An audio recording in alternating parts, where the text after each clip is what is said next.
Next up, we have a speaker who is a guru in some sense. Marketing strategies to be used in promoting business events to Sri Lanka is a very hot topic today. Speaking to us on this is Mr. Rohan Jayavira from Antira Solutions. Rohan was the first appointment from Google Incorporated for the South Indian region to look after Sri Lanka and Maldives. The work Rohan started at Google got extended from Google onto Antira with a more holistic view by helping brands, organizations, and the Sri Lankan government to develop its digital practices. Antira today is the most globally award-winning omni-channel digital experience management entity in Sri Lanka. Rohan currently leads one of the advanced analytics programs practice units of Sri Lanka's largest diversified conglomerate, John Keells PLC. He is also the past IFS Endowed Professor, Senior Fellow for Innovation and Entrepreneurship from the University of Moratuwa. Currently, he's also the country consultant for Google, a TEDx speaker, and Echelon's 100 Business Leaders of Sri Lanka for the next 15 years. Rohan will be joining us from off-site virtually and sharing his input into this industry. Over to you, Rohan. Hi, Janice. I think everybody can hear me loud and clear, right?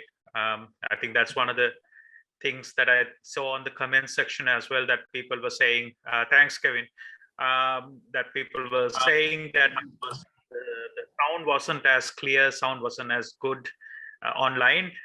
First and foremost, apologies that I actually do really wanted to be there physically. In hindsight, now I'm glad that I'm doing this virtually, because I think the audio is significantly better because I'm doing this virtually myself. So the topic that I've been given is a little bit of an interesting topic for today, and that is marketing strategies to be used in promoting business events in Sri Lanka. I think, and I've been allocated about 20 minutes. I think there's multiple ways of looking at how to approach this. What I really thought I will spend the next maybe 15-20 minutes doing is really like kind of giving you some kind of a framework and taking you through some important processes, because I think I was listening to the previous speaker, and there were quite a lot of chunks of billions and billions of rupees worth of investment that is really that was suggested there, which is really the big priorities for the government to really drive this space as well. So when I started looking at this, because I have a limited time frame, other than really getting into the nuts and bolts of driving a marketing strategy, I just wanted to highlight some very important pointers that you could take away and maybe use as the foundational stones for you to build up your marketing strategy and the rest of it. And that will be what I will be hoping to achieve over the next 15-20 minutes. Another thing that I wanted to just highlight here is the fact that I actually don't have a significant background in the MICE space. However, in my head, when I looked at the topic that I've been given, I started looking at it from 2 or 3 different formats. The first format I thought about is that, will there be someone who want to have a small kind of an event in Sri Lanka, or just wanted to have an offsite with their company or the team?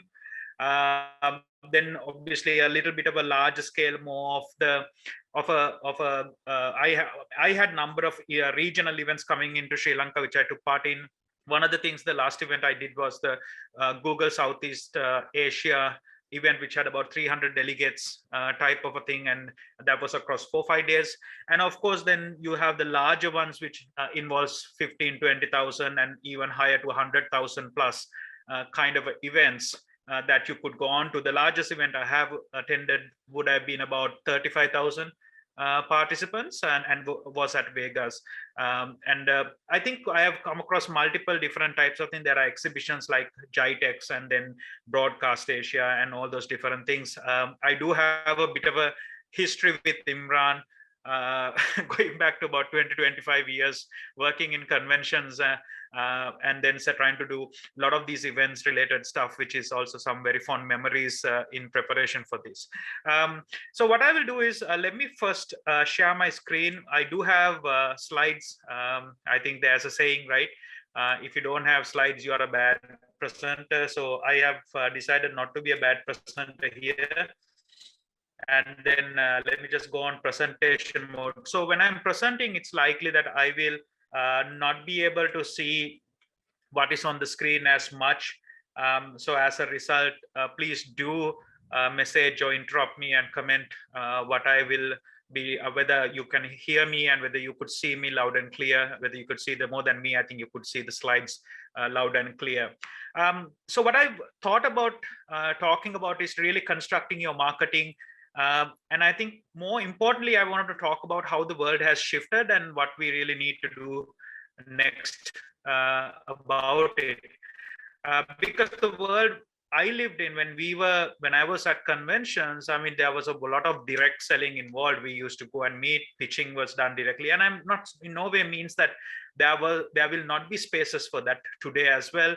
I think that is, if you look at it from a process standpoint, that will happen to the latter part of the conversations. But I want to focus more on the very early on stages involved in driving up to that point, which I think is the more problematic and the more kind of a chaotic area that we need to navigate through to get to that meeting, get to that point of really speaking about why Sri Lanka should matter and why you need to, for your business events, why you may want to think about, Sri Lanka as a destination, etc.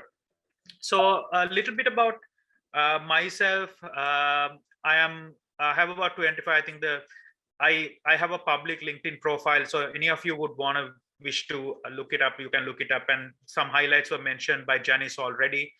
So as a result, I will not waste any of the precious time here talking about my profile. That is really not important. What I have to add here, and if you can take away something really meaningful, I think that is what the value add here for everyone.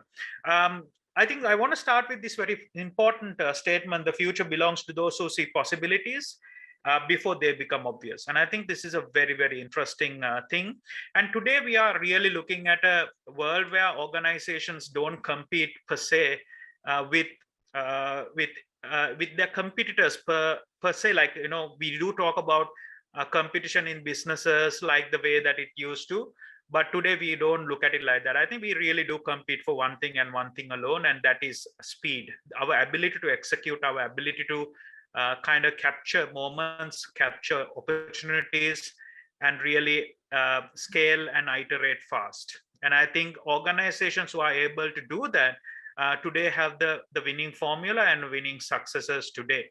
And I think if for Sri Lanka as a country as a whole, I think this is the frustration for a lot of people have been, and I think this is what we also have been. We've seen a lot of opportunities, but we haven't been able to move fast enough. We haven't been able to iterate fast enough to capture these moments.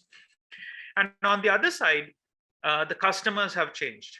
Customers are looking at things very differently. I think last 2.5 years, the COVID has created a very interesting landscape for all of us. And I think, today, when I was trying to read up about in preparation for this presentation, it even spoke about very extensively about the importance and the growth of virtual events. Very recently, I was able to attend a particular event. It was completely hosted as a virtual event, virtual conference.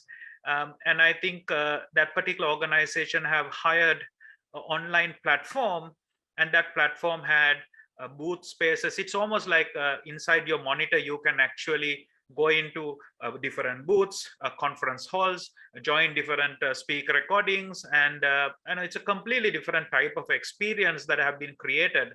And I don't know whether that is going to be the norm. I think human psychology is that any chance that has been given, we would like to have social interactions, and I sincerely hope that that is what will drive us, and as a result, destinations and events and conference continue to be important and continue to be relevant in this landscape. Sorry, there was a bit of a kind of a background noise. Apologize. If you don't mind, may I just request everyone, other than maybe the organizers, just to go on mute, because I know that some of you have control over your microphones. All right. So what is the current day customers are looking like? Why is it really, really important? If I take a step back, I think organizations, even individuals, are very significantly talking about hyper-personalization, right? And hyper-personalization has a direct connection with experience. No pun intended, but I just saw some of you, there are one or two people who are commenting saying that speaker, the sounds were not as great in the listening to it virtually, and there were some experience issues for this in the previous speaker was speaking. And I hope these are some of these attention to detail, I think are things that we really need to start getting right if we are to be a place that will compete against some of the other destinations and locations that are out there in the world. And I think the closest one, I think, like previous speaker spoke about, is apologize, there's a bit of a background noise. Let me just quickly see whether there's anything I can do about it. Okay, everybody can hear me loud and clear, I hope.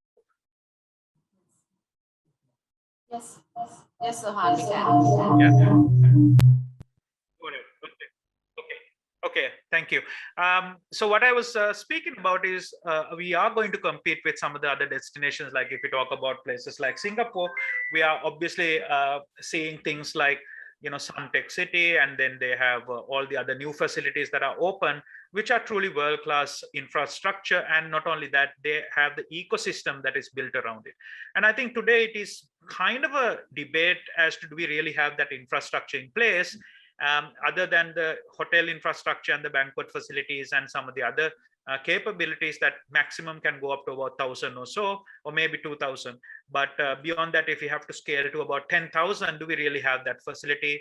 And not just infrastructure in terms of banquet hall, but in terms of looking at other ecosystem things, because people who visit for a conference or an event, it's not just the event, but also surrounding capabilities like entertainment, leisure, all the other things also do matter. And I think that's a very interesting thing for us to talk about, but I don't think we are in position to solve that problem. But I think coming back to this particular point that I was saying about, hyper personalization is something that we have to take into consideration, especially when we are reaching out. The second part of it is, today marketing has shifted.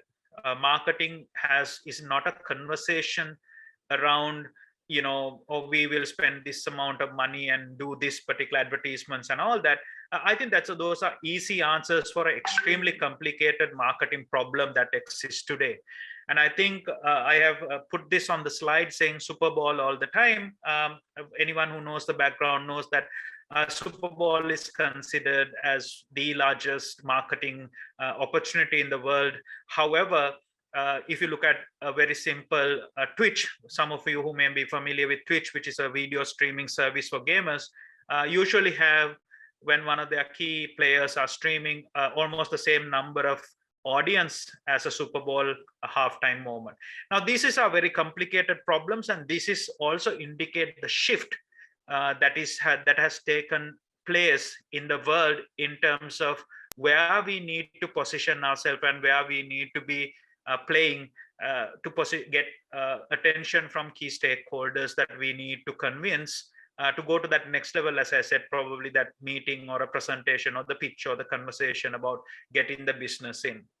Now, these are two of the key things that I have mentioned. Obviously, there's a lot more angles to that. But what I would like to do now is to move to this next slide and kind of take you through a little bit more in detail as to what it is really that we need to be spending on understanding before we talk about marketing strategy, right?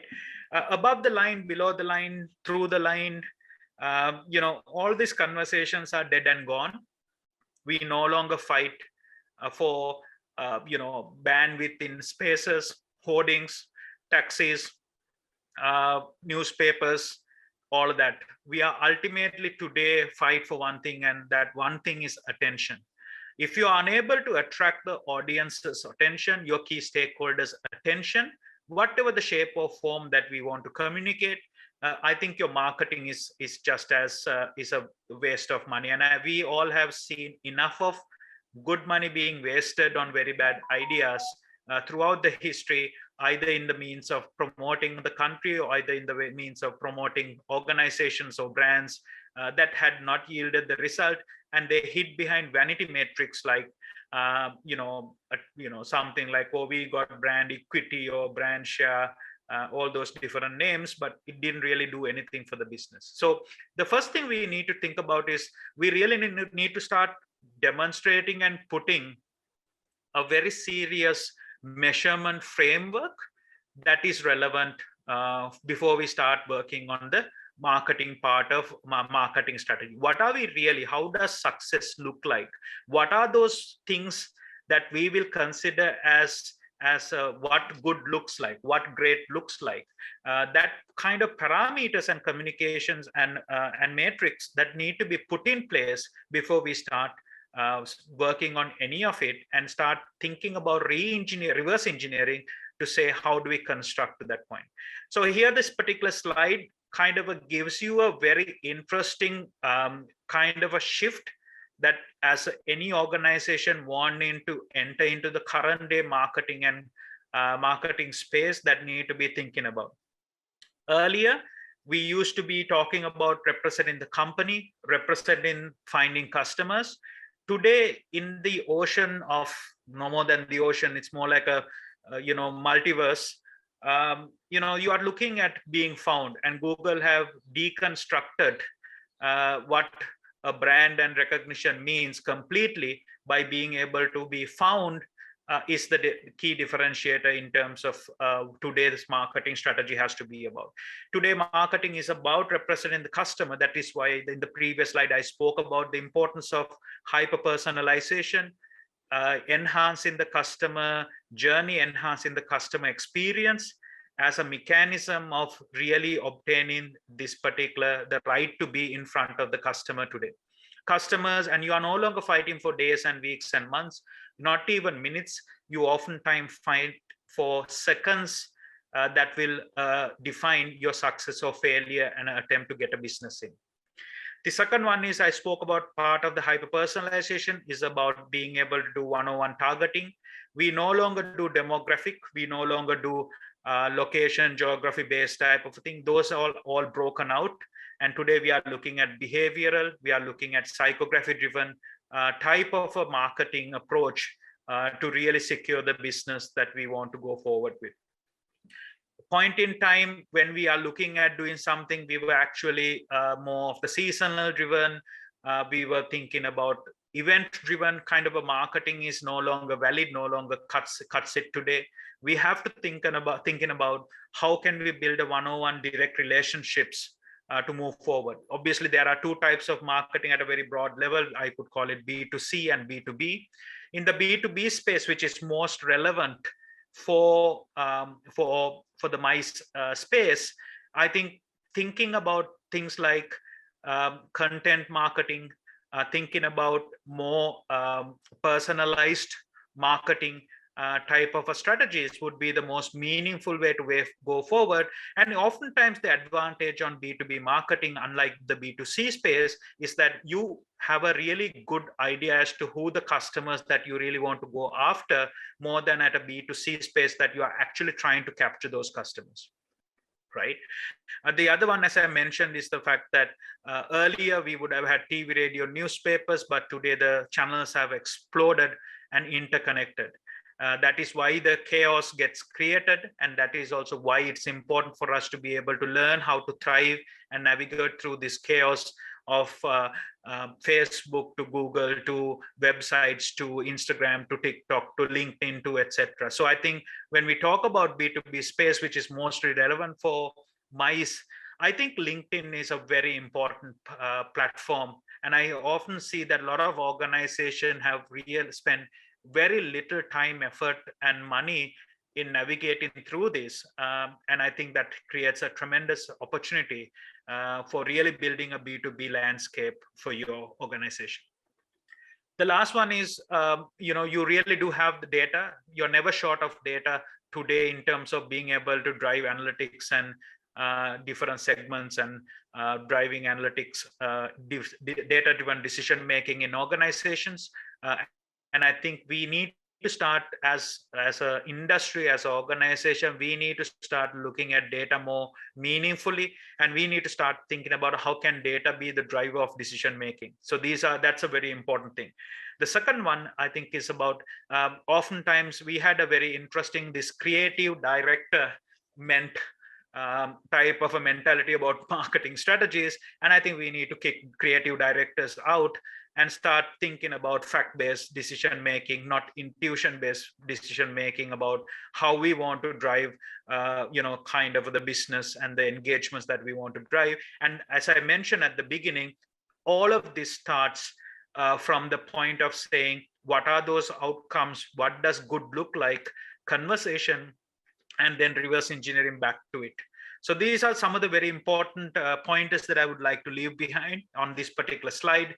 Now, what are the things that any organization wanting to build this need to be thinking about, right? That's a very important conversation, right? First of all, I am here to acknowledge the fact that it is a very complicated, it is a very challenging time, right? And I think today we have to start thinking about the businesses very differently, MICE industry very differently. For me, deriving from all what I have spoken for the last X number of minutes, I will summarize it into three aspects. One is the fact that we need to start being able to be more agile, more flexible, more in terms of ability to execute has to scale up much faster. We cannot be going through the processes and all these 30, 40-year-old systems and processes and the ways of thinking of getting something done. And we are just leaving out a lot of opportunities out there in the market, because today your customers are making decisions on the spot. Either may call it impulsive, call it whatever you want to call it, but they are making decisions and they are looking for reasons to make those decisions with you. Unless you are there, they will make that decision for someone else, and that you will be a missed opportunity forever.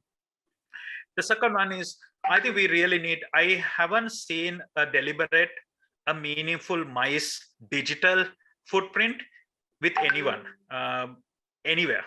May it be private entities, may it be organizations, may it be anywhere in Sri Lanka I'm referring to. But if you look at the way that digital is consumed and digital is deployed for events such as even some of the recent ones I took part about 1 or 2 years ago, GITEX and KitCom and even Communiasia, some of the other events, I do not think, I could be told wrong here, which is fine. I have not seen a Sri Lankan organizations engage in digitally the same way, with the same level of attention to detail, same level of high quality experience driven way for the events, for the MICE space at all. And I think this is a big gap. You need to fix this problem immediately if you want to have any future at all. The other one is about CSAT, right? CSAT is customer satisfaction. How does customer satisfaction mean by, what are the different stakeholders' priorities are? What are those different, how can we get them to talk about what we did is a very important thing. And it is not about, maybe it is not about the location, maybe it is not about the gift we give to take away, maybe it is about that the overall from end-to-end experience management. How do you manage moments of truth for those customers? And I think these are very important conversations. Oftentimes we are not having and we are not driving forward. So what are those next steps for anyone interested and listen to me for X number of minutes and then say, like, Rohan, this is all well and good, what should I do?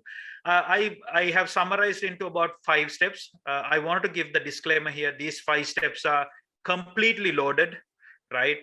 So that means there's a lot underneath each of these headline, but these are the 5 steps I will give. The first one is that you have to set expectations for yourself and say, and I said, what does good look like? What does everything, starting from the outcomes driven decision making, data driven decision making. What are the outcomes you want to achieve and what should it look like? And I think bulk of the work has to be done, marketing to material to content, all those different stuff. You all have to be, I think we'll have to be preparing them way up in advance. And I think that's really, really important. And this should look at whatever you're trying to do in three, that is pre, during, and post, and those need to be covered there. The second one, I think, is it's really important to put, again, tying back to my previous point, previous slide, like tying this up to a very solid digital plan. That's really, really important, right? And getting that right. Everything that a customer is experiencing that you may want a person to experience physically, there is an iteration, there is an application, there is a way that you can include that for digital, and how do we really execute that for digital. The third one is about create the event online. If give the opportunity, most of the great events, whether it's the events in social media events or whatever, today they have multiple packages. One is in-person event, and then there's an online plus a hybrid package, and there's a completely virtual event pass where all the recordings are made available for a stipulated time period, and you can buy that as well. Usually that is the second to the bottom cheapest kind of a package. And I think we really need to start creating this body of work that we are doing. If you ask me today, where can I go and refer to great things the MICE industry has done in Sri Lanka? With all due respect, I don't think anyone here could give me an answer. There is no repository, there is no history, there is no body of work for the work has done. I'm sure individually some of you might get upset about it, but as an external person, I have no reference point to it. I really don't know what MICE industry has been doing in Sri Lanka for the last X number of years. The fourth one is stakeholder support. This game has to be played with multiple stakeholders pulling in the same direction. And I think that is starting from the political, from the government, from the business leaders. Everyone has to be on the same page as to what's going on. I think this is probably the hardest one to achieve. But I think this is really, really important. And the second one is that keeping the conversation. Keep the conversation, and I would add one word at the end of it there, keep the conversation going. From the time you start, all the way to the event, after the event, post-event, keep the conversation going. Create moments, create reasons for engagement, create a meaningful content pieces so that people want to participate. If you have created a 1 hour video, slice it down to 10 minutes and put it on YouTube, right? So there's always a ways that you can create points of conversation around the work where you are doing, and it's really important to keep that going. That's the last one. So I know that I have taken 1 minute extra than what I was allocated, exactly 21 minutes. Thank you very much. I don't know whether there's a Q&A. I don't think there's a Q&A. I'd love to stay in touch. My communication and my contact details are publicly available. Please feel free to reach out to me, agree to disagree, and debate with me. Thank you very much. All the very best for the rest of the event.